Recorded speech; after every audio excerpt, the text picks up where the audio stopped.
Alô? Não, mas a gente não entrou, não. Vocês estão vendo? Oi, pessoal. Não apareceu para mim, enfim. Boa tarde a todos. Sejam bem-vindos aqui em nossa mesa redonda, intitulada Patologia Computacional de Estudos Pré-Clínicos à Aplicação Clínica.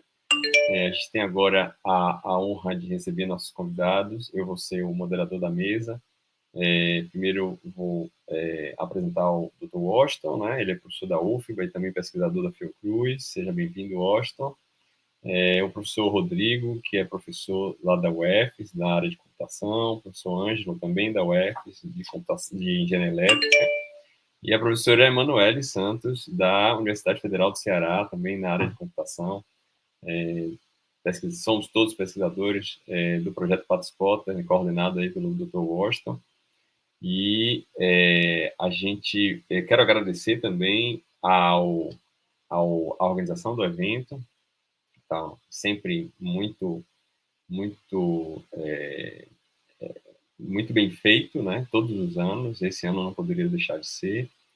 E eu queria explicar um pouco como é que vai ser nossa organização aqui. A gente tem 1h30 dessa mesa redonda e a gente vai usar 1 hora para cada um fazer uma breve apresentação, né? 12 minutos, mais ou menos. E depois a gente vai ter 30 minutos para fazer um debate, né, sobre a questão principal da nossa mesa redonda. Então, a gente vai começar agora com o Dr. Washington.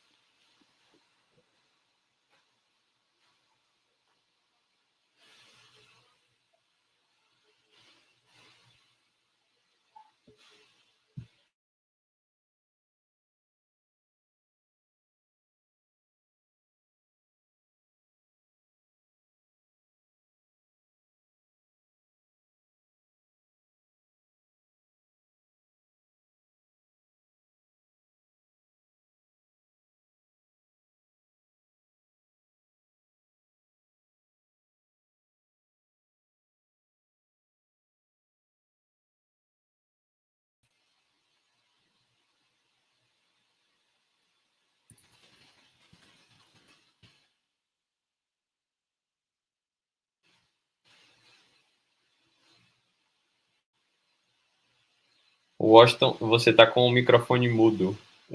Você tem que ligar o microfone, está desligado. Desligado desde o início, então pronto. Então vou começar tudo de novo. Tranquilo.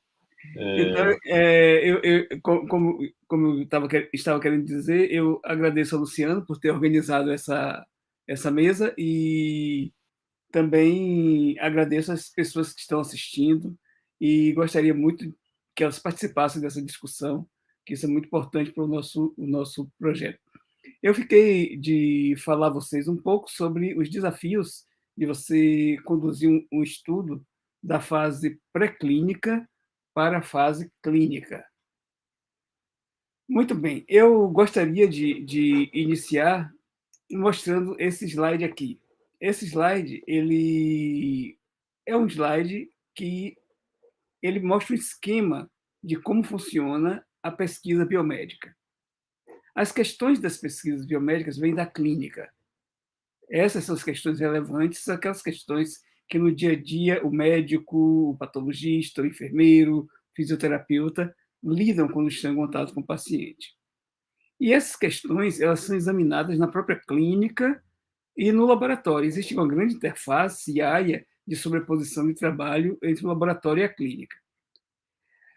A gente, por mais laboratorial que a gente esteja trabalhando, a gente não deve esquecer de que o esforço de resposta a essas questões é obter algo que melhore a terapêutica. E aí a gente usa uma série de recursos que estão colocados aqui, como métodos bioquímicos e também sistemas computacionais. Bem, aí nós temos o problema que nós queremos abordar na tarde de hoje. Nós estamos interessados na patologia computacional. Como é que funciona o trabalho do patologista? Ele examina um tecido, uma biópsia coletada de alguma parte do corpo, numa lâmina, e ele tira uma série de informações desse exame, dessa lâmina, que vão possibilitar o diagnóstico, saber se a doença está ativa ou saber se a doença já está crônica. E isso tem implicação no tratamento e na definição de como o paciente vai evoluir a partir dali, daquele momento. Ok? Bem, existia uma época na patologia que ela era muito explicativa, ela só se preocupava muito em explicar como as doenças se desenvolviam. Mas, do final do século passado para agora, a patologia se tornou extremamente operacional. O que é que isso quer dizer? É que ela se tornou um elemento-chave na decisão terapêutica ou na decisão de como conduzir o caso de um determinado paciente. E por isso, nós tivemos de elaborar, e isso é uma coisa muito comum entre patologistas, uma série de definições e consensos. E essas definições e consensos eles são aplicados ao diagnóstico. Agora, nós temos alguns problemas com esses consensos e definições. É que, para definir esses critérios e esses consensos, nós tivemos de elaborar uma série de sistemas de classificação de doença. Eu estou colocando aqui um exemplo que é os critérios que nós utilizamos para dizer se uma pessoa tem um problema com doença renal pós-transplante. O indivíduo perdeu os rins por uma doença, ele fez transplante, e aí como é que a gente acompanha o rim desse paciente? Nesse sistema, vocês veem um sistema longo de perguntas que o patologista deve responder olhando as lâminas. Existem pelo menos 6 categorias de problemas nessa classificação.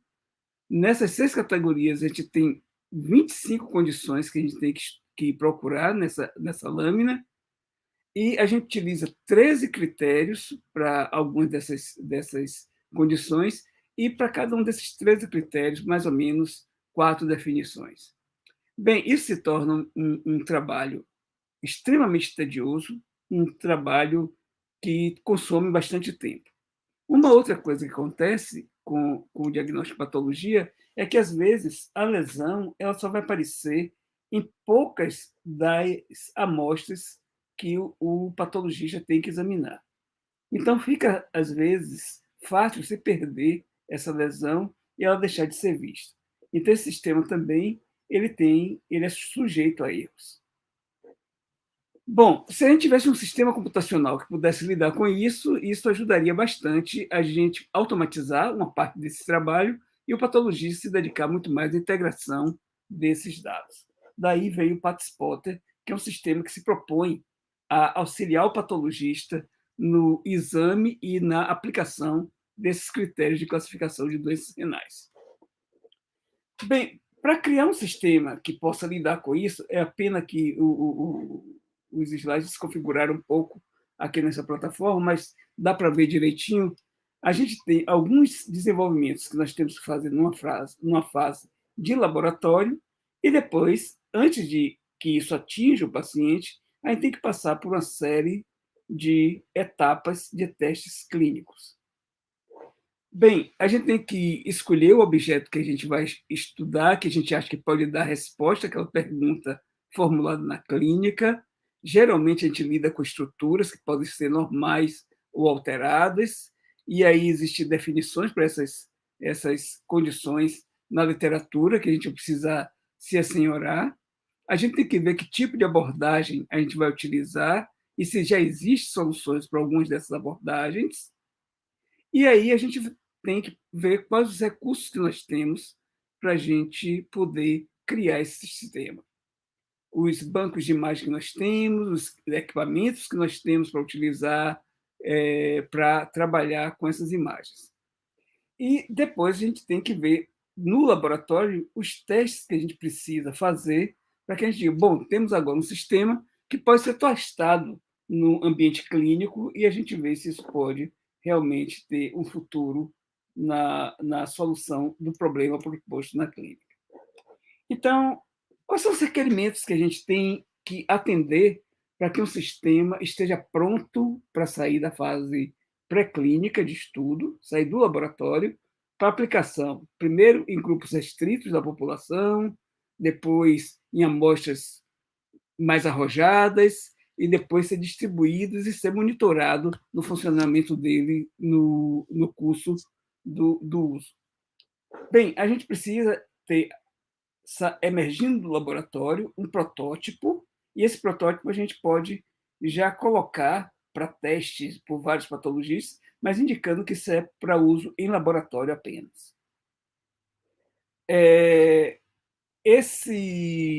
Esse protótipo ele tem que ser testado em laboratório nas mesmas condições que todo teste é testado em laboratório in vitro.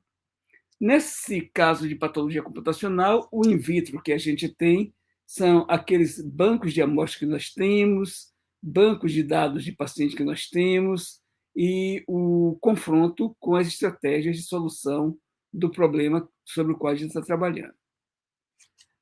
Uma outra coisa que a gente tem que sinalizar é o seguinte: a segurança desse sistema que a gente está apresentando. Será que, da maneira que a gente está apresentando esse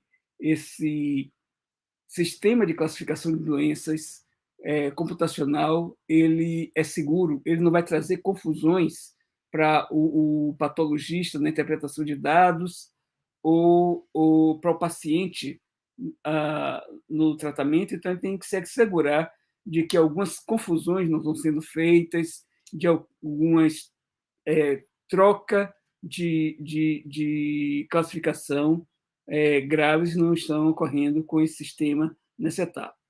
A gente tem que mostrar que esse sistema tem uma eficácia testada em laboratório, ou seja, ele consegue realmente classificar aquilo que a gente está querendo classificar.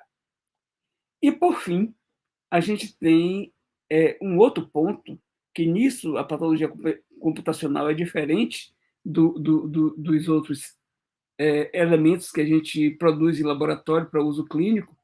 Quando a gente produz uma coisa em laboratório para uso clínico, a gente se preocupa muito com a biocompatibilidade dessa coisa que a gente quer utilizar. Mas em patologia computacional a gente se preocupa muito com a explicabilidade que tem esse sistema que a gente criou, quão inteligível ele é, quanto de informação ele dá de como chegou àquela classificação que ele está propondo.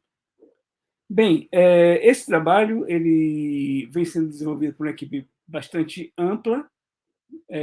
O centro da rede Patspot é aqui na Bahia, em Salvador e Feira de Santana, com Luciano, com Ângelo,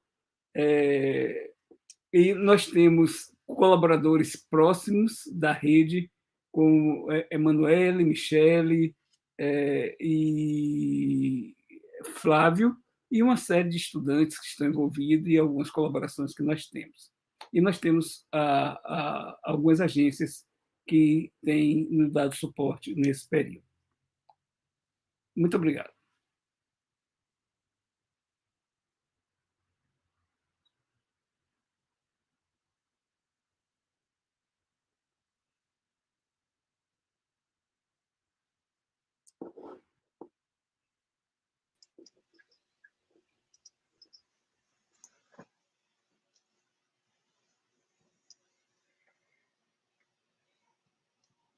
Só esperando os meus slides. Ok, obrigada.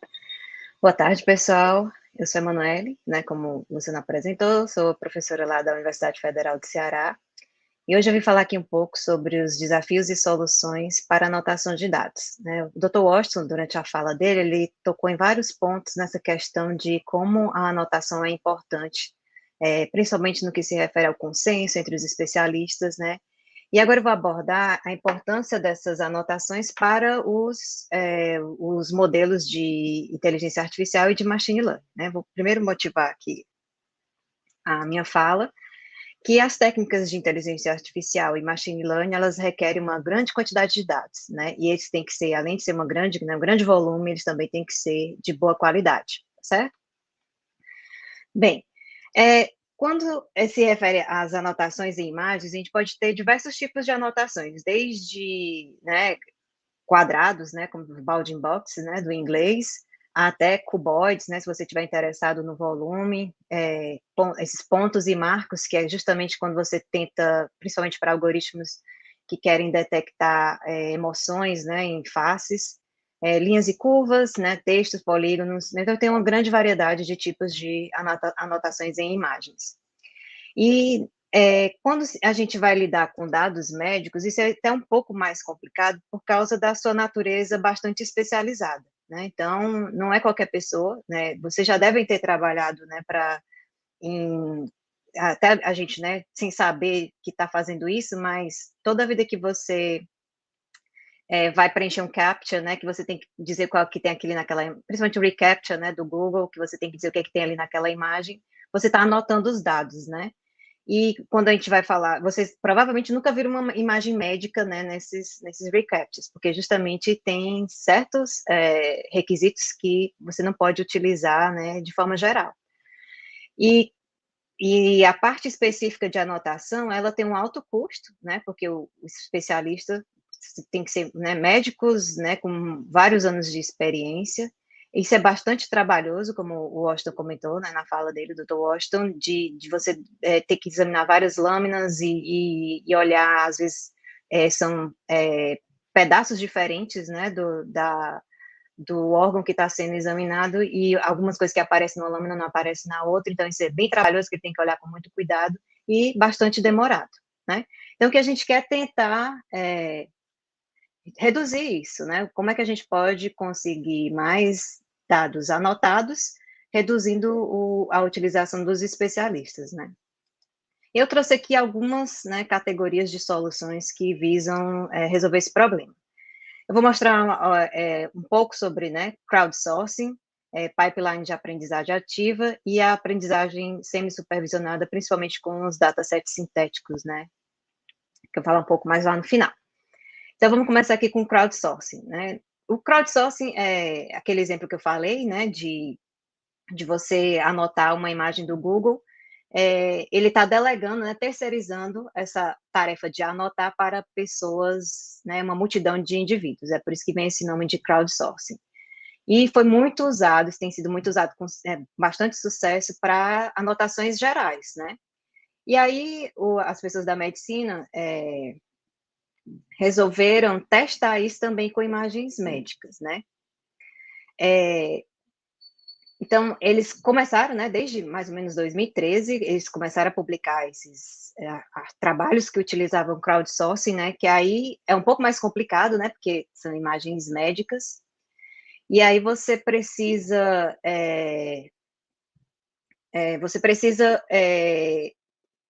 ter atenção com relação aos critérios, né, das imagens médicas com o crowdsourcing, né. E aí, eu trouxe aqui, né, principalmente essa nuvem de palavras aqui, foi de um trabalho, né, de uma survey, né, da literatura, que eles analisaram 57 trabalhos de crowdsourcing para imagens médicas, e aqui são, né, as palavras mais comuns dos resumos desses artigos.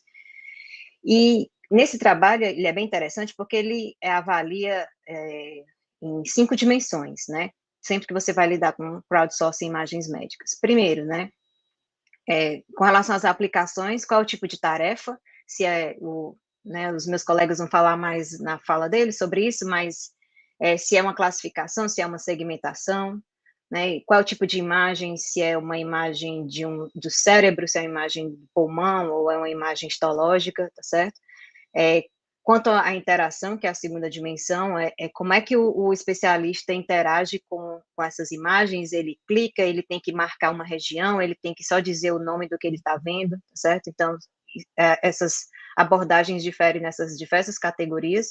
A plataforma, né, se está na web, qual é a plataforma que eles vão utilizar para interagir com as imagens, a escala dos experimentos, né, dessa tarefa, quantas imagens eles vão ter que anotar e quantos anotadores são, e como eles são remunerados, se eles são remunerados, né? Mas a dimensão mais importante para nós, que é em relação à avaliação. Como é que eu posso garantir que aquela imagem anotada, ela é de boa qualidade, né? Então, eles levantam diversas técnicas que você pode utilizar para isso.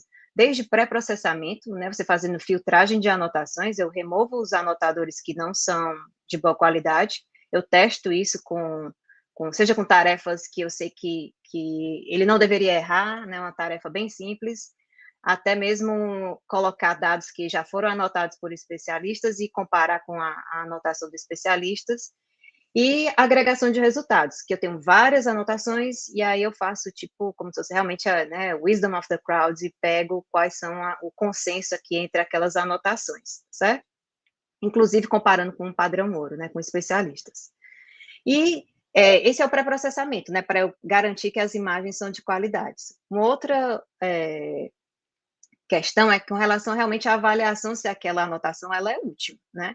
E aí, justamente, eu posso fazer comparação com o padrão ouro, né, de especialistas, eu preciso realmente de especialistas, e eu posso também medir um pouco dessa qualidade medindo a variação das anotações, mas aqui não vai implicar que baixa variação significa que a imagem esteja correta, né?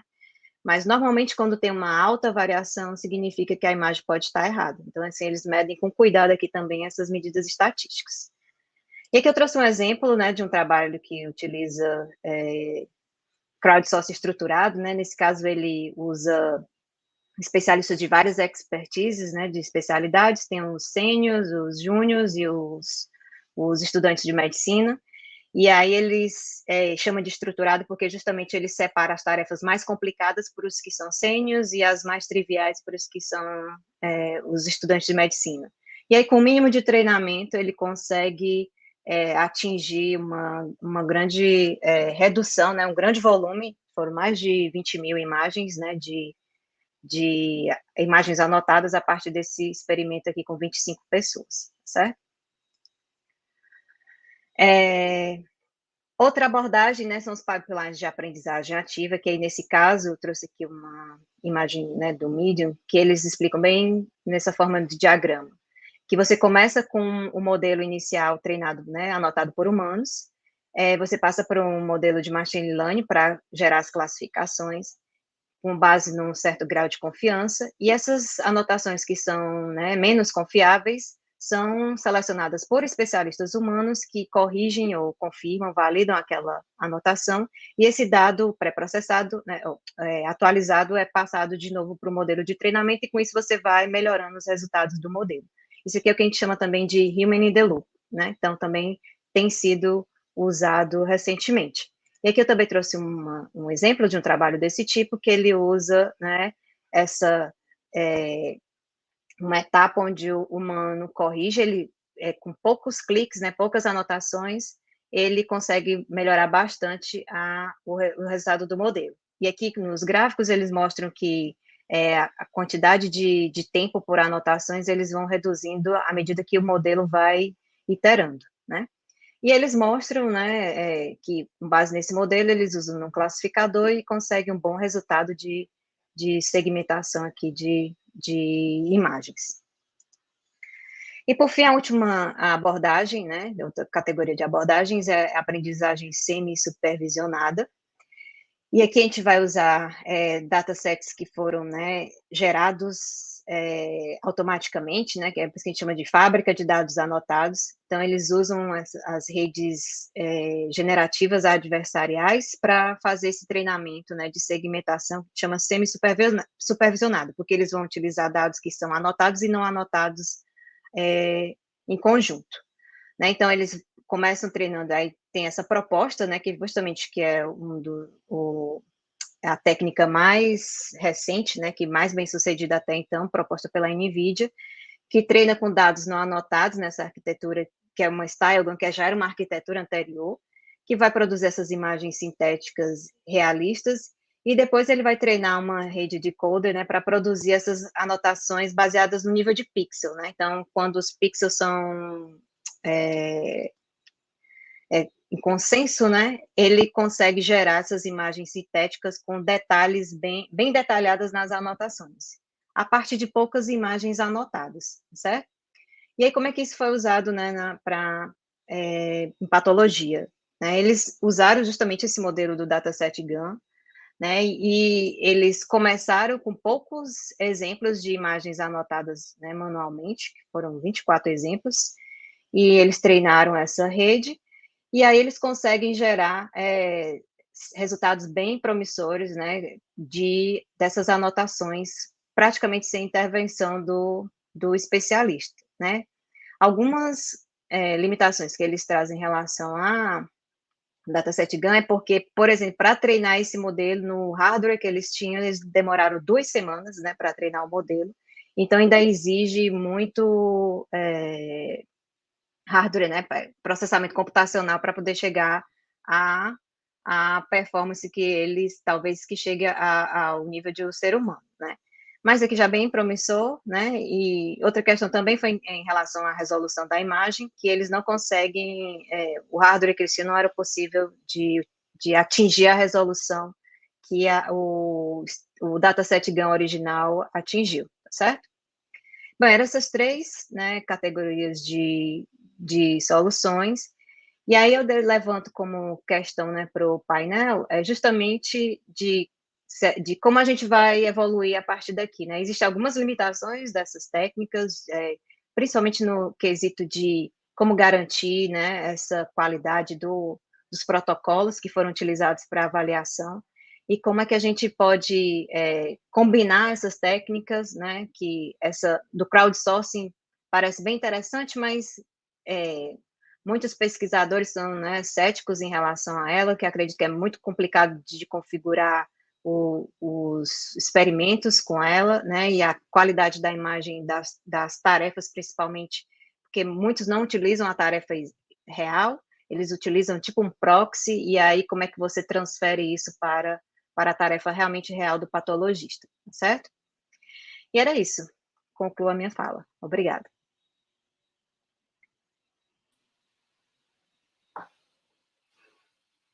Obrigado, Emanuele.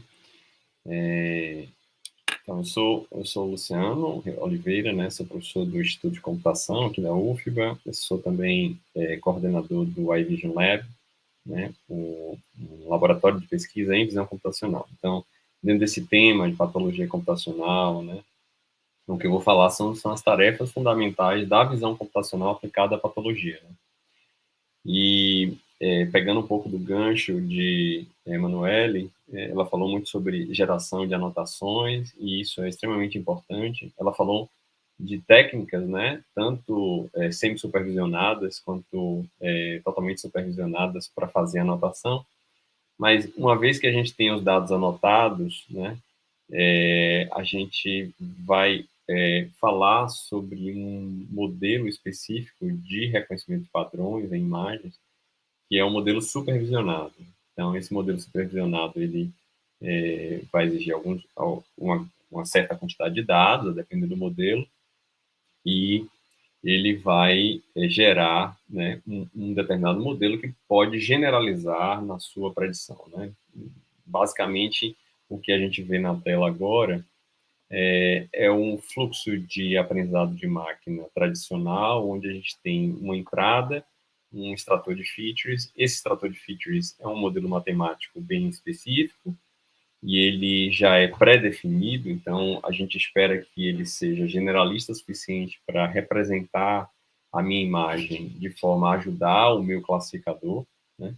E aí ele vai gerar um conjunto de features, e aí esse conjunto de features vai servir de entrada para o meu modelo padrão de o que a gente chama de machine learning, né? Então ele vai gerar uma saída. Essa saída, ela basicamente vai ser uma classe, a depender da granularidade da minha saída, eu posso dizer que ele vai fazer, o meu classificador está realizando uma tarefa de classificação, de fato, ou uma tarefa de segmentação, quando, na verdade, eu classifico cada pixel, né? E aí, quando eu classifico cada pixel, essa segmentação, ela pode ser tanto semântica quanto por instância. Fora do modelo tradicional, a gente entra, então, agora no modelo de Deep Learning, né, que já tem, ano que vem vai fazer 10 anos, né, da primeira publicação sobre Deep Learning. Ele é um modelo criado por alguns pesquisadores do Google, né, e do Facebook, né, e a ideia do modelo de Deep Learning é que a gente tenha um aprendizado do extrator de features dentro desse modelo. Então, a gente já faz tudo integrado, ele vai fazer a supervisão, ou seja, a criação dos pesos, né? Vai ser toda integrada entre features e classificador. E aí ele vai dar a saída. Esse modelo fez tanto sucesso, né, que hoje a gente já não tem mais nenhum tipo de dúvida entre o modelo tradicional e o modelo de Deep Learning. Então, o modelo de Deep Learning, de fato, ele é o principal utilizado. Dentro do projeto PathSpotter, a gente basicamente trabalha com classificação e segmentação. Apesar de que a gente poderia dizer que a segmentação é uma classificação do pixel, né? O que eu quero dizer sobre classificação é que, dada uma imagem, eu vou rotular a imagem toda. Então, o nosso primeiro trabalho foi uma rotulação se aquele determinado glomérulo ele teria uma determinada lesão, no caso, hipercelularidade. Então, a gente diria que ele tem uma hipercelularidade ou ele é um glomérulo normal, no sentido de que a gente apresenta o glomérulo para o nosso modelo e o nosso modelo vai definir as classes, né? Esse trabalho vem avançando e a gente já vem resolvendo alguns problemas de classificação de outros tipos de lesões, até mais complicadas, né? E que, muito possivelmente, nesse momento, a gente vai exigir também uma determinada segmentação de algumas estruturas renais dentro da lâmina, né? Dentro da imagem do glomérulo. Então, nesse sentido, é extremamente importante que a gente tenha um segmentador poderoso, né? Que a gente consiga definir as estruturas e dentre essas estruturas, o glomérulo é o que é mais procurado, né? Porque ele que vai definir se uma série de diagnósticos e prognósticos do patologista. Então, no ponto que a gente está, a gente tem uma série. A gente já avançou bastante, a gente já não fala mais sobre classificação de classes pré-definidas, né? Mas a gente também fala de duas questões extremamente importantes, que são a incerteza do classificador, porque não, como o Washington falou, para que a gente vá para um modelo de aplicação clínica, a gente precisa também de explicabilidade. Então, um dos pontos de explicabilidade é que esse nosso classificador defina um grau de incerteza e que esse grau de incerteza seja robusto o suficiente para que você entenda que uma determinada classificação ela seja mais ou menos confiável, né? Então, se ele errou, o grau de incerteza dele, tecnicamente, deveria ser maior do que se ele acertou. Então, ele não deveria errar com um grau de incerteza baixo, né? Assim como quando ele acerta, ele deveria ter um grau de incerteza alto. Então, esse tipo de consideração envolve também alguns métodos probabilísticos que a gente precisa pensar, né? Então, a gente tem duas publicações em cima disso. O outro ponto é que nem sempre o patologista ele vai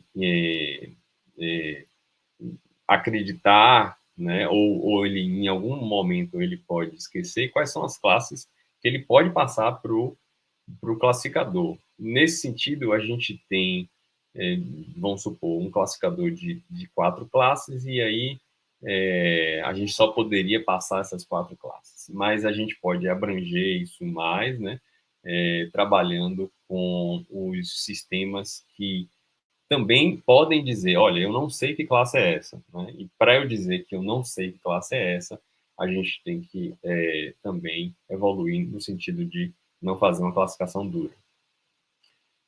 No que se refere à pesquisa em segmentação, hoje a gente tem um sistema bastante interessante, que a gente acabou de concluir, onde a gente consegue fazer uma segmentação onde ele é treinado com determinada coloração da imagem, e aqui nesse nosso slide, se eu consigo colocar aqui no meu mouse, acho que não consigo não, mas nosso slide tem 3 imagens, uma imagem é uma coloração chamada PAS, a outra PAMS, a outra HE. A gente consegue, a partir só do treinamento com o PAS, a gente consegue fazer a segmentação de glomérulos em outros tipos de coloração, né? Então, isso é bastante interessante, porque nem sempre a gente tem disponível uma quantidade grande daquela coloração. Então, se a gente faz um sistema em que ele consegue generalizar suficientemente bem, ele pode, trabalhando com aquele determinado de dados, também predizer em outra qualidade e quantidade de dados, né?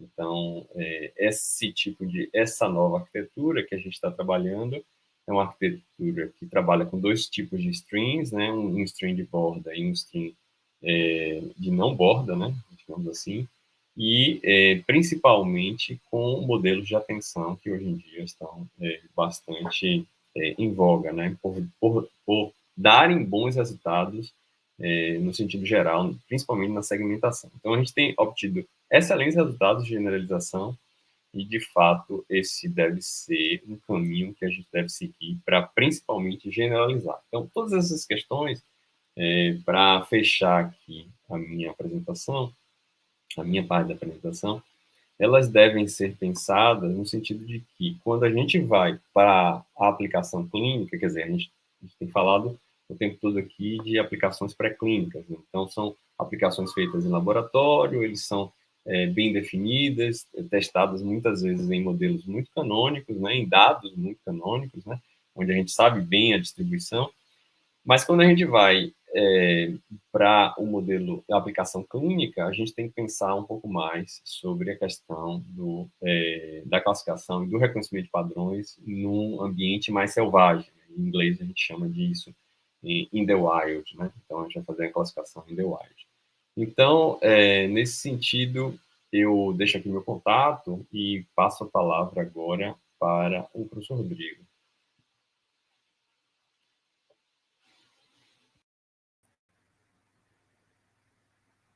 Boa tarde a todos. Agradeço o convite do professor Luciano de participar aqui dessa mesa. Para mim é um prazer estar aqui. Aproveito para cumprimentar meus colegas que estão participando aqui dessa discussão. É importante ver aí os problemas, desafios apresentados pelo professor Washington, algumas soluções que a professora Manoel trouxe e essas diferentes tarefas que o professor Luciano apresentou, né? Eu trouxe para essa conversa aqui algumas questões relacionadas ao processo de desenvolvimento e de experimentação na fase pré-clínica, né?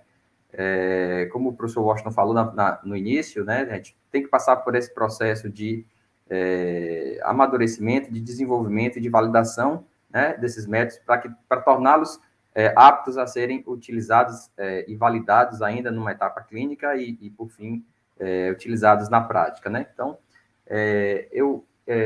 naturalmente, essas questões de desenvolvimento e de experimentação pré-clínica para sistemas computacionais inteligentes, elas guardam características similares em diferentes aplicações, né, para diferentes aplicações, mas eu trago aqui um pouco no contexto da patologia computacional e também, mais especificamente, da nefropatologia, que é a área que a gente tem trabalhado, né? Então, eu selecionei aqui 3 aspectos principais desse processo de metodologia experimental na fase pré-clínica, que estão relacionados às soluções, aos recursos e à análise de performance. São 3 aspectos que têm um relacionamento íntimo aí, porque cada um deles cria requisitos para o outro e demandas para o outro, então, naturalmente, para problemas diferentes, você precisa de soluções diferentes e adaptá-las, né, para atingir aquilo que você espera. Mas, mais especificamente, sobre as soluções, a gente considera a importância em se conhecer o estado da arte, né, quando se está desenvolvendo algoritmos e métodos, né, computacionais para esse tipo de problema. Porque é a partir daí que você vai identificar quais são as limitações daquilo que existe hoje e também identificar oportunidades de trabalho e como avançar, né? É daí que surgem, por exemplo, as propostas para que você possa revisitar soluções que já existem com pontos de vista diferentes, por exemplo, ou você vai estender algo que já existe, ou romper com alguma coisa, né? Trazer algo diferente, inovador e evoluir o estado daquilo que você tem, né? sobre os recursos, que são os materiais que você precisa, né? Então, a partir do momento que você tem um problema e você está buscando uma solução, você precisa considerar quais são os recursos disponíveis para isso, e nesse processo de desenvolvimento de sistemas para patologia computacional, a gente fala sobre os dados, né, que são recursos bastante críticos, a gente fala sobre as ferramentas de apoio para esse processo, como a gente viu a professora Manoeli falando das ferramentas de anotação, e a gente fala também da infraestrutura computacional disponível. Então, são diversos aspectos relacionados aos recursos necessários que você já pode ter disponível para desenvolver a pesquisa e sua experimentação pré-clínica, ou que você identifica que são necessários para iniciar essa investigação, né? E, além disso, né, considerando todo esse processo de design experimental, você precisa considerar também como você vai fazer essa análise de performance dos métodos que são desenvolvidos, pensando, inclusive, nesse processo de transição da fase pré-clínica para a fase clínica, porque, naturalmente, é nessa fase de desenvolvimento de validação pré-clínica que você vai preparar os métodos, né, para se tornarem aptos, né, considerados aptos e prontos para serem avaliados numa outra fase. Então, eu trouxe aqui as medidas de avaliação desses métodos. A gente viu o professor Luciano falando sobre tarefas diferentes, e, naturalmente, essas tarefas elas são avaliadas de forma diferente, com medidas diferentes, né? Um fator absolutamente fundamental são os protocolos de avaliação, né, os protocolos de validação, porque durante esse processo de avaliação experimental, que a gente vai conseguir definir que confiança a gente tem na qualidade desses métodos que estão sendo desenvolvidos, né, para, a partir daí, submetê-los a uma avaliação in the wild, como o professor Luciano falou aí, né, numa fase clínica. E aí também que nós precisamos ter muito cuidado com os vieses que surgem, né, de diversas fontes, aí, desde as soluções que estão sendo propostas, os dados que você tem disponível, as pessoas que estão envolvidas, tudo isso faz parte daquelas questões em que você precisa ter cuidado durante o planejamento e execução do seu processo experimental, né? E, além disso, é preciso considerar também se esse processo de avaliação ele tem um foco no usuário que vai interagir com aquele tipo de sistema, né, ou no sistema em si, considerando com que qualidade, com que eficácia, com quão bem aquele sistema resolve o problema que nós estamos considerando, né? E aí, mais do que trazer essas informações para essa discussão, eu trouxe algumas perguntas também, né? Então, eu gostaria de focar aqui em alguns desafios, que são desafios transversais, que a gente está falando desse tipo de sistema inteligente em computação visual, inteligência de máquina, e sendo esse especificamente o caso da patologia computacional, tá? E aí, o primeiro desafio que eu trago está relacionado ao volume e representatividade dos dados, né? Desde a primeira fala aqui nessa mesa, a gente tem ouvido falar sobre dados, né? Sobre o processo de coleta, quem faz isso, como faz isso, quais os problemas relacionados a isso. Então, a gente sabe que, naturalmente, o processo de coleta de dados é custoso, né? O processo de anotação é ainda mais custoso, porque demanda conhecimento especializado, né? Quando a gente fala de anotações de outros contextos, as coisas podem ser um pouco mais simples, mas em contextos complexos, críticos, né? Como a patologia computacional, a gente sabe que isso demanda conhecimentos de especialistas para fazer isso, e, naturalmente, isso tem um objetivo de permitir que os dados que a gente está utilizando sejam representativos, né, do contexto real da aplicação, né? Então, a gente espera que a gente consiga capturar, através desses dados, aquilo que o sistema vai enfrentar, digamos assim, quando estiver sendo validado clinicamente e utilizado no dia a dia, né? Naturalmente, a gente sabe que construir volume de dados com custo de anotação desse tipo é complicado, e a gente tem também limitações em relação à otimização de modelos complexos, né? O professor Luciano acabou de falar sobre sistemas modernos aí, baseados em aprendizado profundo, que, de modo geral, demandam grandes quantidades de dados e trazem esse desafio em relação a isso.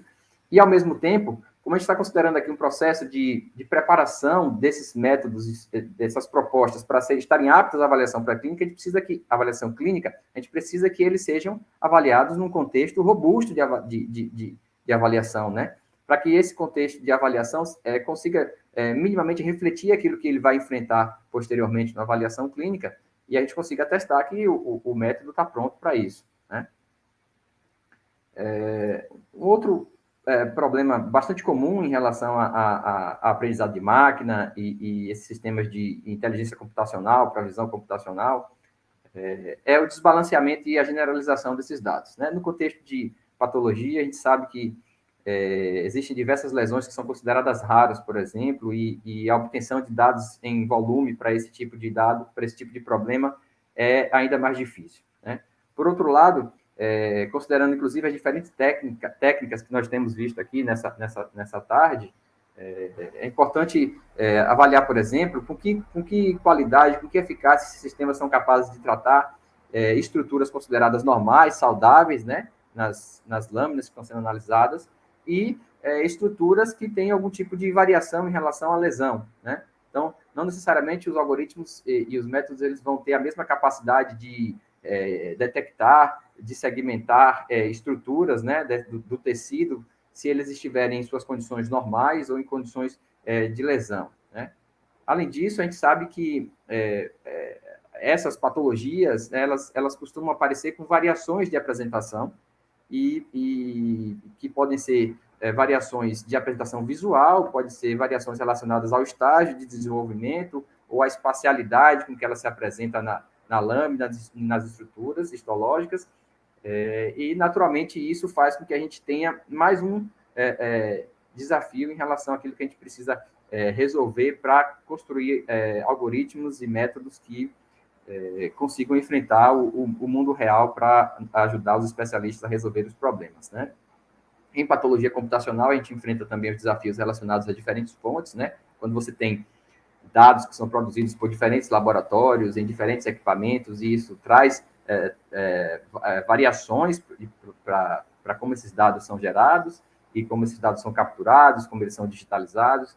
A gente tem o uso de diferentes corantes, né, para auxiliar na análise das lâminas, diferentes fatores de aumento, e tudo isso traz desafio quando a gente está tentando criar algoritmos que aprendem com esses dados, mas aprendem considerando aquilo que vai ser demandado dele quando for utilizado na prática. Né? Então, não adianta a gente fazer experimentações muito controladas, sem muita representatividade dos cenários reais, porque isso vai trazer limitações.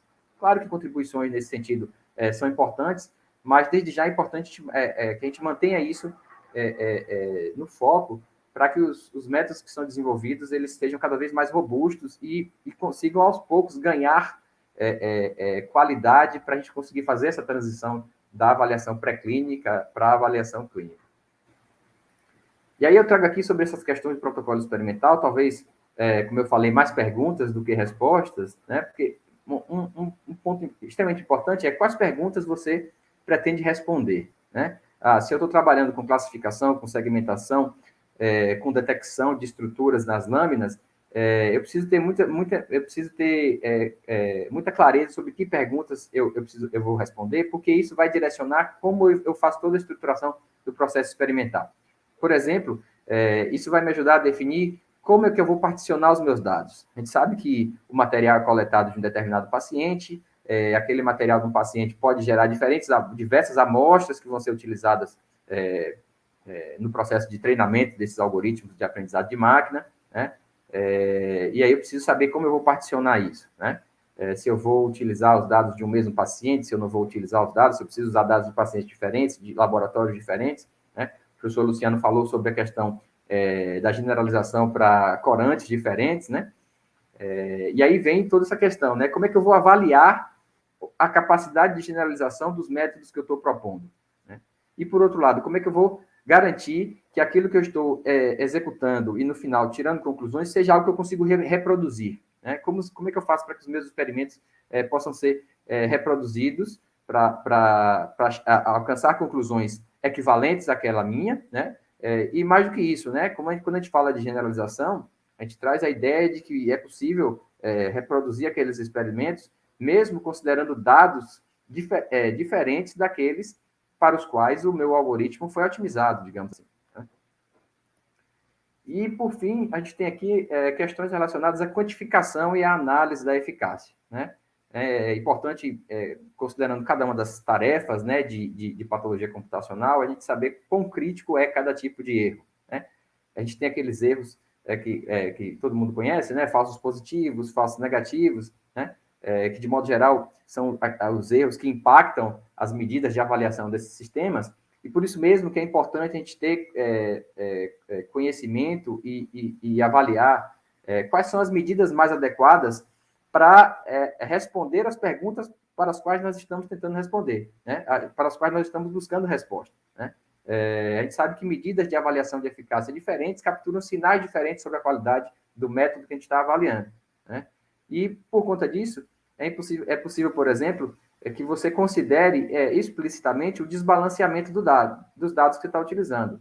Sabe quando a gente estava falando lá no início sobre lesões raras, dados para os quais você não consegue muitas amostras, naturalmente, aquele tipo de dado vai ter menos informação, você vai ter menos amostras daquele tipo de situação, daquele tipo de lesão, para aquele tipo de coloração, do que para outros dados. E você precisa considerar isso também durante o seu processo de avaliação experimental dos seus métodos, né? E, por fim, como é que eu faço para avaliar e comparar diferentes métodos de modo adequado, né?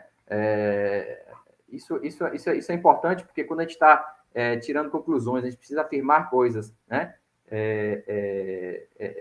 Robustas sobre aquilo que está sendo desenvolvido, é importante que você tenha uma confiança naquilo que você está fazendo. Então, a gente costuma usar medidas de avaliação, calcular médias de desvio padrão, a gente vai utilizar métodos de análise de significância estatística, a gente vai usar algum tipo de método de correção estatística para garantir confiança naquela avaliação que nós estamos fazendo, né? Então, são diversas questões, como vocês podem ver, que fazem parte, naturalmente, do processo de validação experimental, validação científica. Não necessariamente são todos eles específicos da patologia computacional, mas que são extremamente importantes nesse contexto também, né? E aí eu deixo todas essas questões aí, naturalmente, que podem ter respostas diferentes para circunstâncias diferentes, problemas diferentes, e algo que a gente pode discutir aqui também, tá? Então, é isso. Obrigado, pessoal.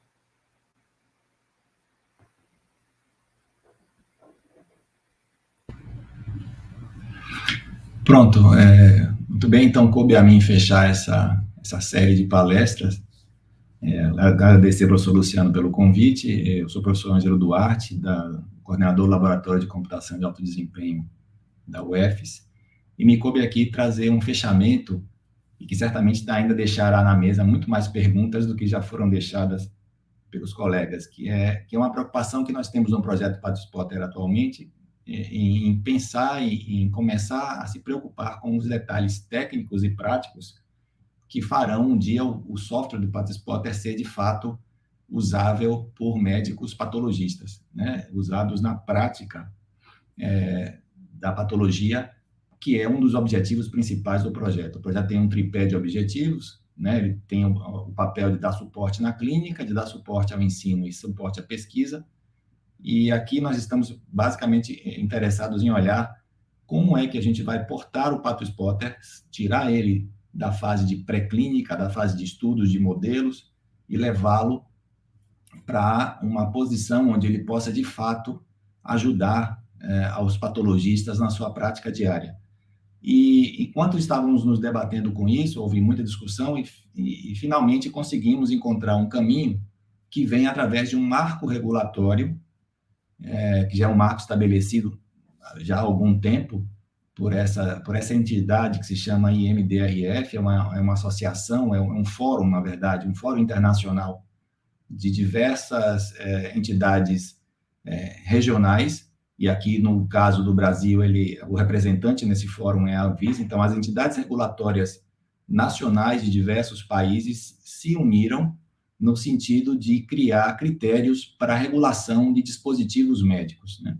E quando a gente pensa em dispositivo médico, todo mundo deve vir à cabeça algum equipamento que fica na UTI, ou algum equipamento de acompanhamento e monitoramento de algum exame, mas o conceito de dispositivo médico, ele, na verdade, ele evoluiu, né? O IMDRF, ele estabelece uma série de documentos, ele regula através de uma série de documentos em que os países signatários se propõem a concordar e aceitar, E entre esses documentos, existe um que particularmente chamou a atenção nossa, que é software com um dispositivo médico, né? E nesse documento do IMDRF, aparece, eu fiz aqui algumas traduções, os documentos são muito extensos, e eu trouxe aqui alguns trechos desses documentos para chamar a atenção, né? Fiz uma tradução livre dos textos, e no conceito, na definição de dispositivo médico que o IMDRF traz, está lá um dos itens que faz parte dessa definição, é software. E se a gente for olhar o que é as propostas de utilização dos dispositivos médicos, vamos ver que está aqui, eu coloquei em destaque aqui, especificamente tem a ver muito com o trabalho do Pat Spotter, que é o diagnóstico, prevenção, monitoramento, tratamento ou alívio de doença, pode ser também alívio de lesão, enfim. O Pat Spotter é um programa, é um sistema que se propõe a auxiliar médicos patologistas no diagnóstico de lesões, especificamente aqui, de lesões renais.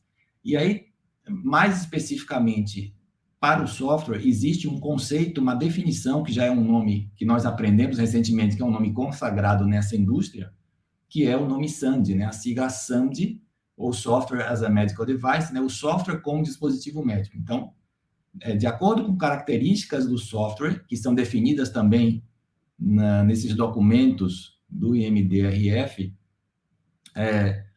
você pode estabelecer que um determinado software, ele é, por si, tratado como dispositivo médico. Então, aqui tem diversas também, fiz uma tradução livre de alguns trechos do documento para aqui, para o slide, mas estão aqui destacados diversos conceitos que são usados por esse fórum para estabelecer quando um software é tratado como um dispositivo médico. E ele, sendo um dispositivo médico, ele vai, portanto, se submeter a uma série de regulações para que ele possa ser usado na prática clínica, e é justamente aqui que a gente está hoje com o Pat Spotter, né? Como é que a gente vai desenvolver o Pat Spotter também com um olhar de como ele será usável na prática clínica.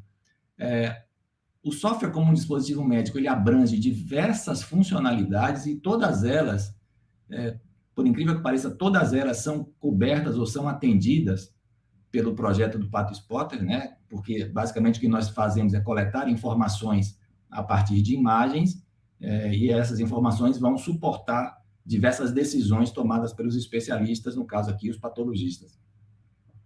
E ele, sendo colocado como um dispositivo médico, vai precisar agora atender a uma série de regulações e uma série de critérios para que possa ser utilizado eficientemente ou possa ser aceito e regulado para operar como um dispositivo médico na clínica.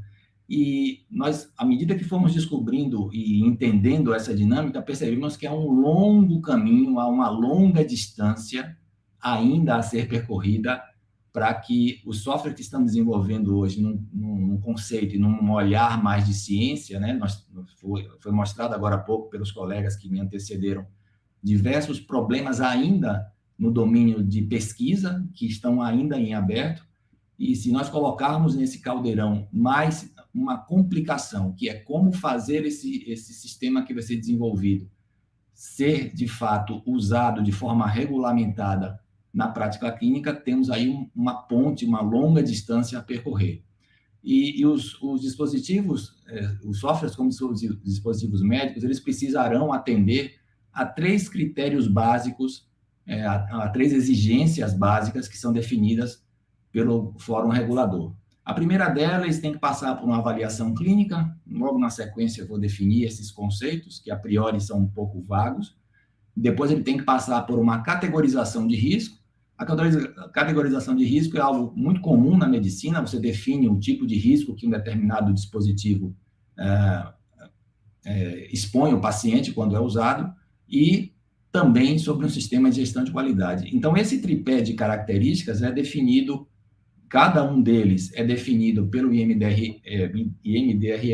em um documento próprio, né? Aqui são as folhas de rosto desses documentos, cada um deles trata de um daqueles itens que precisa ser atendido para que um software seja tratado como um dispositivo médico. Usando aqueles 3 critérios que eu acabei de mostrar, Eu vou fazer aqui uma rápida explanação de como eles podem se aplicar no olhar que se dá para um software. O mais comum, talvez, ou talvez o mais conhecido na área de dispositivos médicos, seja o critério de risco. Existe uma escala de risco que é definida conforme a severidade e a criticidade do problema que o software vai estar envolvido. Nem todo tipo de situação é considerada como uma situação de risco e, portanto, nem todo tipo de circunstância especifica que um software pode ser tratado como dispositivo médico. Aqui do lado esquerdo, por exemplo, dá para ver que se o software é apenas para otimização de processos, organizar dados ou recuperar informação, ele não é considerado, para os efeitos da regulação, ele não é considerado como um dispositivo médico. Da mesma forma, se o software ele é parte de um dispositivo médico, ele é parte funcional de um dispositivo médico, ele também não é tratado como dispositivo médico. E no meio desses dois extremos, temos as diversas situações e cenários em que os softwares podem ser aplicados, e conforme a circunstância, como eu falei, se ele for apenas informativo numa situação não séria, ou se ele for apenas informativo na situação crítica, e assim vai, não vou me estender aqui lendo todos os detalhes, mas de acordo com a classe a que ele se enquadra nessa situação, ele vai ter um nível de categoria de risco, e cada nível de categoria de risco vai impor sobre esse software uma série de exigências de qualidade, como nós já veremos a seguir. O segundo critério do tripé é em relação ao próprio princípio de qualidade que tem o sistema. Inclusive, aqui, o desenvolvimento do software vai se inspirar muito nos critérios de desenvolvimento de engenharia de software, que são clássicos na computação, mas com um certo olhar, um olhar mais voltado para questões de segurança. E no documento do IMDRF, eles estabelecem um documento vasto. Eu trouxe aqui uma figura que me parece que simboliza relativamente bem o processo de qualidade de software que eles impõem para que você possa ser tratado como um SAMD. E, finalmente, o último critério, que é um critério que nós agora estamos, pouco a pouco, nos debatendo, é o primeiro dos três, eu diria, que nós estamos atacando no projeto PathSpotter, que é o critério de validação clínica, que está regido por esse documento daqui. E esse critério de validação clínica, por sua vez, ele se desdobra em 3 perguntas também, ele se desdobra em 3 subcategorias que precisam ser atendidas. A primeira delas é chamada de associação clínica, onde se pergunta, a pergunta que deve ser respondida é qual é a associação, ou se existe uma associação clínica entre o que o seu software produz e a condição clínica que ele objetiva analisar. É uma resposta que tem que ser dada. Eu vou me detalhar um pouco mais sobre cada uma delas em seguida. Depois, a validação analítica, que vai se olhar exatamente a qualidade do que o software faz, né? Se os resultados que ele gera são acurados, são confiáveis para aquele propósito. E, finalmente, a validação clínica propriamente dita, que é agora já uma análise do software num cenário, como o professor Luciano falou agora há pouco, no cenário selvagem, né? No mundo real, usando dados e situações do mundo real, como é que esse software se comporta em operação. E para cada uma dessas 3 categorias do tópico avaliação clínica, existem, por sua vez, uma série de subitens que precisam ser atendidos. Especificamente, no caso da avaliação clínica, da associação clínica, perdão, existe a necessidade de verificar uma série de evidências que nem sempre são evidências geradas pelo desenvolvedor, às vezes podem ser evidências que são geradas a partir de consulta na literatura, mas em boa parte dos casos elas são evidências novas que o desenvolvedor do software tem que produzir para provar e responder corretamente essa pergunta. Vejam que a palavra evidência está aqui em destaque e já se entenderá por quê. Na sequência, temos a validação analítica, que é quando, de novo, se busca gerar evidências que demonstrem a qualidade do software, a qualidade dos resultados que o software produz quando está processando aqueles dados. No nosso caso aqui, as medidas, no caso do PathSpotter, que é o sistema de análise de imagem e de classificação de imagem de forma geral, poderiam ser as medidas clássicas de precisão, acurácia, revocação, ou outras medidas que precisariam ser tomadas no mundo médico. A gente poderia falar de sensibilidade, seletividade, razão de chances. Então, são medidas que vão gerar evidências da qualidade do resultado do software. E, finalmente, a validação clínica, que é quando se vai buscar, de novo, gerar evidências, mais uma vez, de como esse software vai se comportar no mundo real, né? Como ele vai se comportar na hora que ele estiver trabalhando com dados de uma determinada população, ou num determinado contexto regional, ou em determinada circunstância, como é que vai ser o comportamento desse software, e aí vão ser necessárias diversas medidas, conforme o protocolo de qualificação que vai ser tomado, diversas medidas precisam ser usadas para gerar justamente essas evidências. E então, vejam que a palavra evidência no tópico avaliação clínica, que é por sua vez, é um dos tópicos da avaliação de um software para que ele se torne um dispositivo médico, ela é uma palavra-chave que pode ser gerada, no caso da associação clínica, como eu já comentei, com busca na literatura ou com experimentos, no caso da validação analítica, você fazendo testes de qualidade, fazendo protocolos de medir a qualidade do software a partir de bancos de dados que são conceituados, no nosso caso seriam datasets de imagem ou imagens que são coletadas de multicentros. E, finalmente, na validação clínica é onde você faz uma prova vamos dizer assim, com humanos em circunstâncias que a medicina já tem bastante experiência em fazer, que são os ensaios clínicos, usando ensaios controlados e uma série de outros protocolos que são usados na medicina. E aí vai se validar se esse software vai produzir os resultados que ele se propõe a fazer naquele contexto. Percebam que a questão de segurança de uso já foi tratada naquele outro tópico, né? E, por fim, a qualidade de desenvolvimento do software também é tratada no tópico. Então, esses 3 tópicos diferentes nos fazem e nos abriram o cenário de que é extremamente complicado nós migrarmos do mundo pré-clínico para o mundo clínico, aqui falando especificamente de software, que é o cenário onde está inserido o PathSpotter. Nós estamos apenas arranhando essa migração, né? Eu deixei aqui na mesa, na verdade, também muito mais perguntas do que resposta. Por sorte, nós temos um roteiro, nós temos uma linha mestra para seguir, que é respeitar a regulação que o IMDRF propõe, já que a Anvisa é signatária desse fórum, mas ainda há muito que se descobrir e para essa migração da fase pré-clínica, onde nós estamos, de pesquisa, de trabalho, para um eventual uso clínico do PathSpotter. E aqui eu concluo minha apresentação, agradeço a todos pela atenção.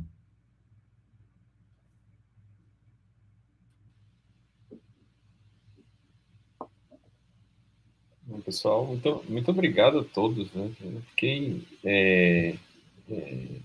realmente maravilhado com as apresentações dos meus colegas, porque, inclusive, quando a gente discutiu sobre fazer essa mesa, a gente só falou assim, ó, cada um vai fazer isso e dividimos. E quando apareceu, eu acho que se a gente tivesse conversado antes, não sairia tão boa, porque uma coisa foi encadeando a outra, e eu acho que a história foi contada de forma muito boa, né? Eu acho que a gente deu uma boa paisagem aí do que é sair do mundo pré-clínico para ir para o mundo clínico, assim, só para fortalecer a ideia de que quando a gente está falando de mundo pré-clínico, a gente está falando de sistemas que a gente desenvolve no laboratório, né?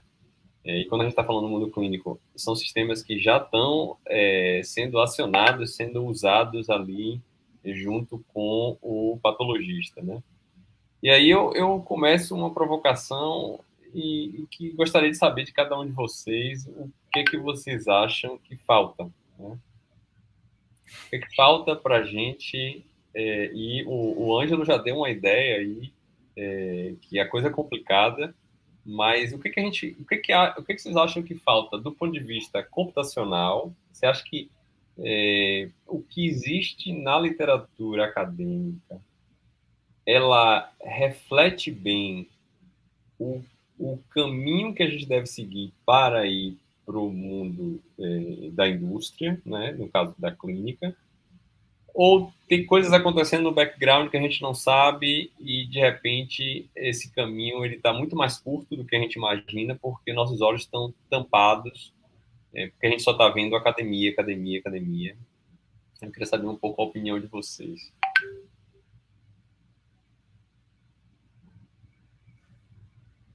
Washington? Tá todo mundo com o microfone desligado, viu? Só para lembrar. Não, mas não estava falando também. Mas se você quiser que eu fale, eu acho que eu sinto falta quando leio os artigos e a gente discute os artigos de uma abordagem das lâminas completamente escaneadas. Eu acho que até assim, em termos de estratégia mesmo, eu não sei o que é que se está pensando, porque eu também não sei o que é exatamente o que é que se usa como estándar quando você estabelece classificações. As lâminas no laboratório são processadas de maneira muito diferente em um laboratório e outro. E algumas classificações, às vezes, se baseiam apenas no tipo de coloração. O número de cortes nas lâminas também varia muito. Então, todas essas coisas eu acho que interferem depois com o trabalho, o resultado final do trabalho de um sistema de classificação computacional. E eu acho que a gente está longe disso. Assim. Eu acho que a gente não chegou ainda com força à lâmina escaneada e muito menos a lâmina escaneada que o patologista encontra na mesa dele. A gente vai ter... O patologista pode ter receio de ter seu emprego posto à prova algum dia por um sistema computacional. Estou levantando uma polêmica que muitas pessoas podem achar que existe. Você quer que eu responda? Minha opinião? Por favor. A ideia é que a gente debater. A patologia, os primeiros relatos de observações patológicas estão no papiro de Hermes, lá do Egito, há milhares de anos. E depois a gente tem o nascimento da patologia leva do século XVI para o século XVII para o século XVIII. A patologia nasce realmente. E ela nasce só macroscópica. E aí traz um avanço, define a medicina como medicina com base anatômica. No século XVIII, ela tem uma revolução com o uso indiscriminado do microscópio. Uma revolução. Imagine que, de repente, ninguém usava microscopia e começa a usar microscopia. Certo? Eu acho que esses dois momentos são dois momentos de revolução na medicina e revolução da patologia. Talvez a patologia computacional seja a terceira revolução. Os patologistas não desapareceram. Surgiram mais patologistas a cada momento desse, e eu acho que não vai ser diferente.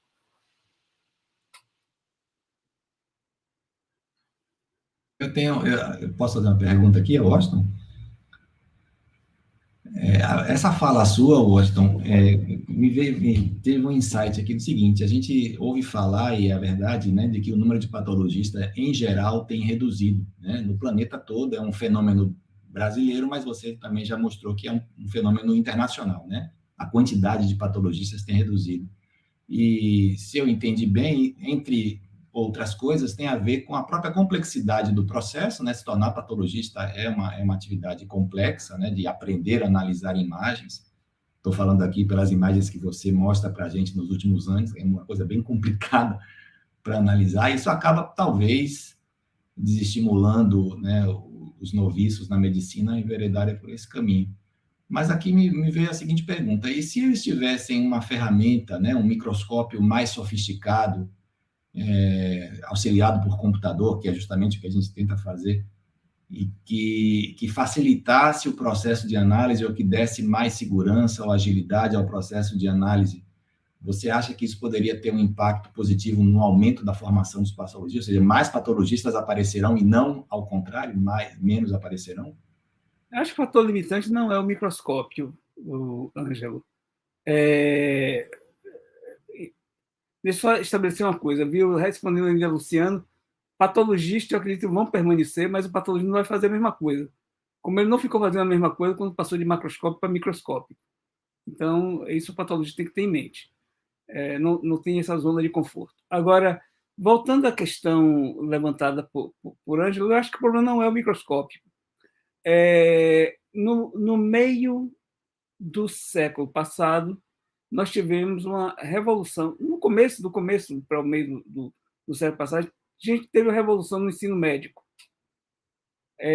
dois médicos, Osler e Fleischer, eles olharam para a medicina e disseram: não, a medicina é muito pouco científica.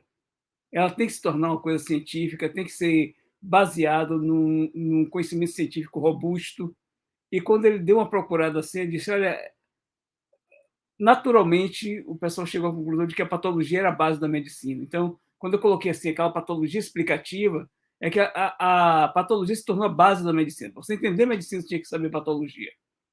Então, eu vivi ainda o resto desse período, porque isso só começou a mudar nesse século agora.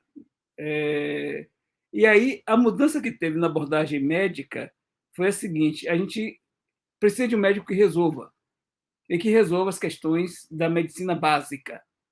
O médico generalista, o médico que trabalha na ponta, porque isso vai desafogar essa grande quantidade de pacientes que chegam até a gente com doenças avançadas e que a gente aprendeu a diagnosticar porque a gente formou médicos que sabem ver doenças mais avançadas.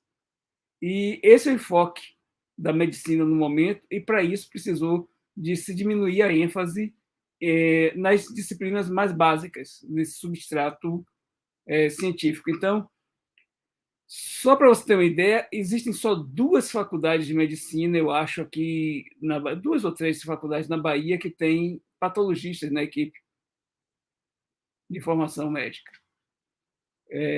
Isso é muito grave. Isso é muito grave, porque em nenhum modelo desse você define de que as disciplinas básicas não tenham que ter pelo menos que menos define como tempo de formação básica, define 2 anos. E com especialistas da área. Eu não me proponho ensinar bioquímica, porque eu não sei bioquímica ensinar, isso é a bioquímica minha de consumo. Então, preciso ter bioquímico.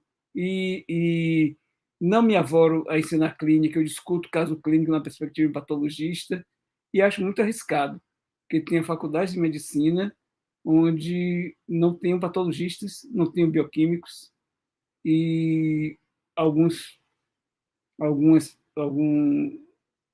disciplinas são dadas de maneira muito precária. Isso não atrai. Se você tem uma coisa que é ensinada por pessoas que não têm ambientação com aquela situação, imagine como é que ela vai estimular alguém a se formar nessas áreas. Então, eu acho que isso teve impacto. Eu fui fazer patologia muito estimulado por um professor, o nome dele é Zilton Andrade, e justamente por causa das aulas do Dr. Zilton Andrade, que me permitiam compreender medicina, eu dizia: eu quero fazer isso aí, eu quero entender a medicina dessa maneira. E aí, se isso some... Eu tenho uma pergunta para a Emanuele. Eu queria saber a sua opinião sobre a questão da grande quantidade de dados que a gente tem que lidar hoje, né? De como é que a gente vai conseguir fazer essas anotações, como a gente vai conseguir fazer anotações mais precisas, e aí entra a questão do consenso, né? Porque a gente já viu que nem sempre a gente tem para casos muito complicados. E como é que você acha que a gente deveria lidar? Você acha que a gente deveria começar a investir em métodos não supervisionados de classificação para que a gente contornasse essa questão dos dados, né? E aí, no sentido, a gente não ficasse tão refém de uma anotação precisa, mas sim, começasse a trabalhar com uma anotação mais menos precisa, mais grossa, mais grosseira, e aí a gente pudesse avançar mais para ver o que a gente vai achar lá na frente. Pelo que eu encontrei na literatura, nessa minha pesquisa, me preparando para esse seminário, o que eu vejo é o seguinte, Luciano, que realmente é muito complicado depender de especialista, né? As pessoas estão querendo realmente fugir dessa dependência, e E realmente o que eles têm usado são modelos que são resilientes a essas anotações que não são tão precisas, né? Então, eu acredito que vale a pena, né, a gente, né, perseguir essa linha no sentimento de tentar conseguir mais dados anotados usando métodos que consigam ser mais resilientes, né? Consigam se adaptar. E, inclusive, um daqueles trabalhos que eu apresentei, eles lidavam até com anotações erradas do expert, né? Que o ser humano erra, né? Né, doutor Washington? Com certeza. O ser humano... Pois é, então eles conseguiam até o método se adaptou bem e ainda produziu resultados melhores do que usando só os dados do especialista, né? Luciano, me permita complementar. Por favor. A gente acredita muito, né, nesses sistemas de aprendizado de máquina, né? A gente precisa ensinar e depender dos especialistas, né? Mas essa coisa de limitações em termos de quantidade de dados não é um luxo da patologia computacional, né? A gente sabe que existem linhas de trabalho em inteligência de máquina que se debruçam sobre esses problemas em que você tem pouca informação para aprender, né? E precisa generalizar a partir daquilo.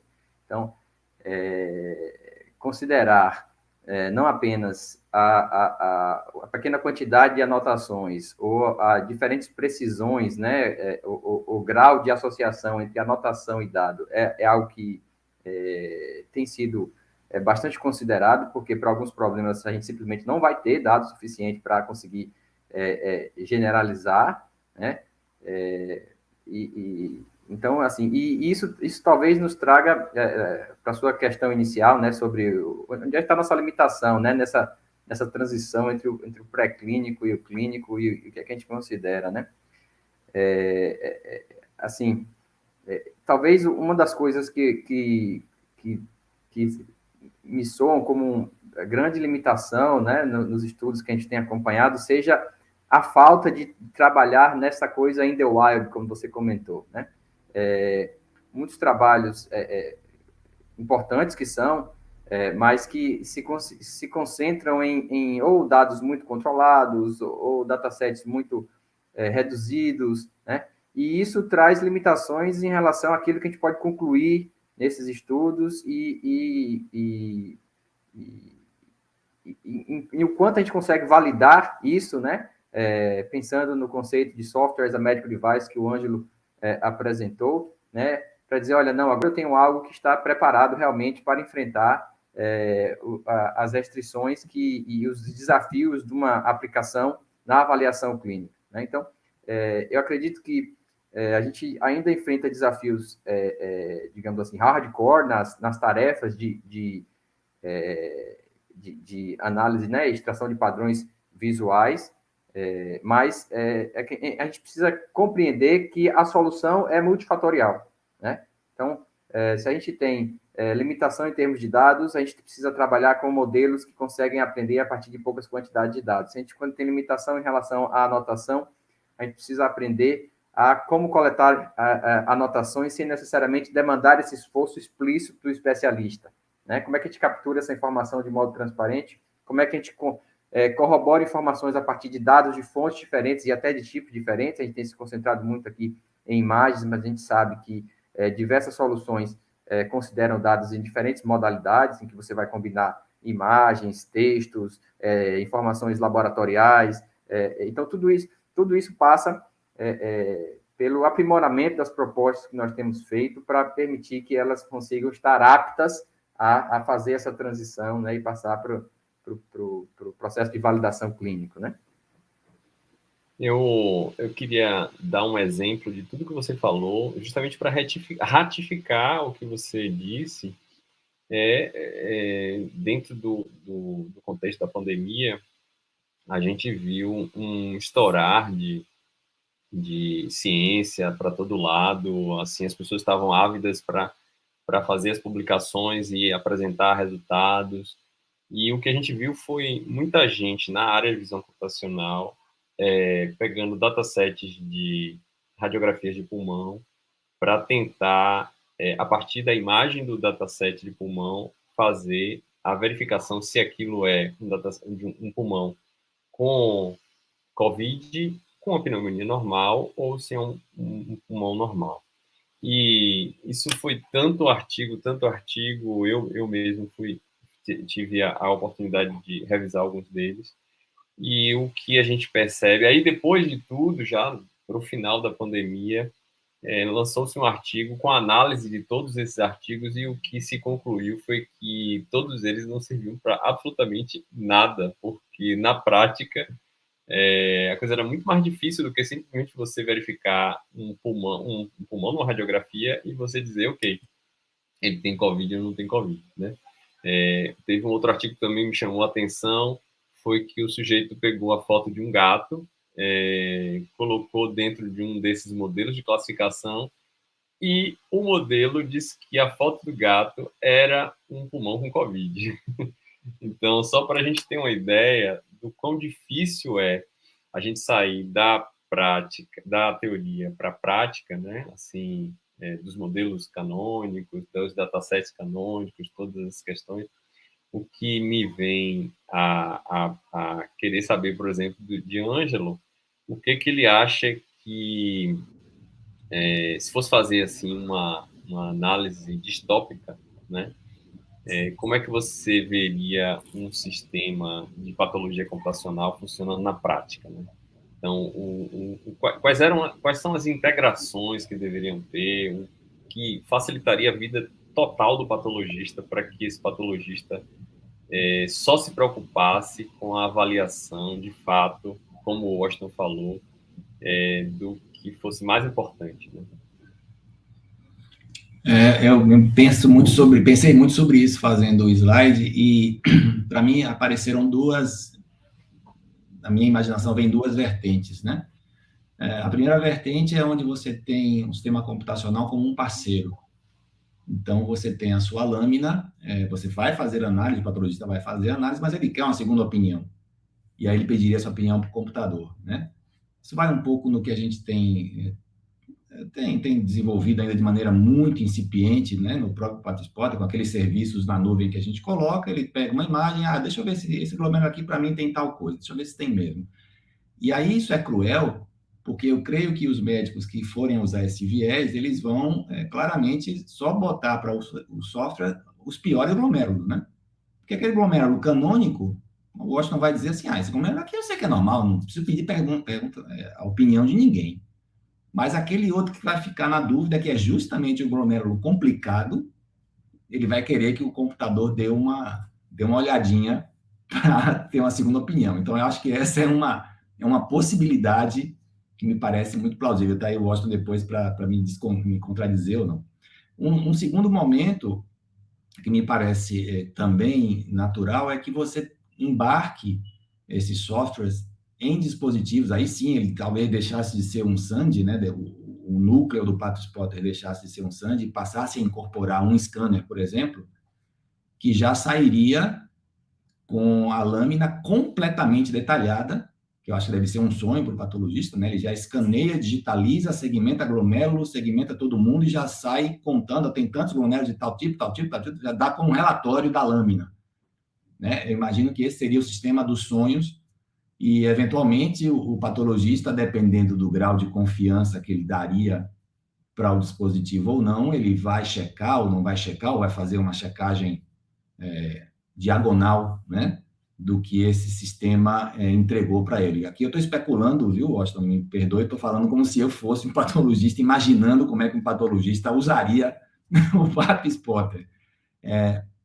E nos dois casos, fica claro que são dois tipos de desenvolvimento diferentes, né? No caso, você ter o scanner completo, já fazendo a triagem completa da lâmina e te dando um relatório impresso, tudo que tem ali, é muito mais complicado, certamente muito mais caro, e em tese, aqui muitas aspas, é claro, poderia vir a substituir um patologista num futuro distante ou talvez inalcançável. O segundo me parece algo mais do dia a dia mesmo. O Washington, talvez num dia que tenha dúvida, não sei se é essa a dinâmica, vou especular de novo, ele pega uma imagem de um glomérulo e passa pelo WhatsApp para um colega, diz assim, poxa, você está vendo o que aqui? Né? De repente ele está em dúvida, ou ele mostra a imagem para um colega do lado. Eu acho que o PaxPotter poderia ter esse papel num primeiro momento, né? Um papel muito específico. Olha, aqui eu tenho um analisador de hipercelularidade para você. Se você está com dúvida, passe aqui. Infelizmente, eu vou ter que interromper, estava ótimo, mas a gente só tem alguns segundos aqui para terminar. Eu concluo agradecendo imensamente a todos os meus colegas. Acho que o debate aqui foi muito interessante, e finalizando nossa mesa mais uma vez, e agradecendo também a organização do evento. Até mais, pessoal. Obrigado.